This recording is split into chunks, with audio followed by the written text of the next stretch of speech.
एक शादी हाल के अंदर निकाह का फंक्शन चल रहा था। दूल्हा और दुल्हन स्टेज पर बैठे थे, मौलवी साहब बराबर में बैठे थे। अब मौलवी साहब बड़े चालाक और होशियार थे। उन्होंने कहा कि चलो यहाँ पर कुछ दाद ही बटोरते हैं कि वाह जी वाह, मौलवी साहब बहुत अच्छे हैं।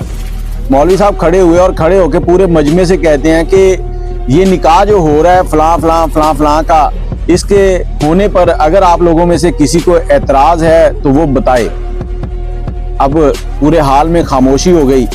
पीछे से एक औरत गोद में बच्चा उठाया और चलते हुए आ रही है, और वो चलते चलते स्टेज के पास पहुंचने ही वाली थी कि दुल्हन जो थी उसने जोरदार थप्पड़ दूल्हे को रसीद कर दिया।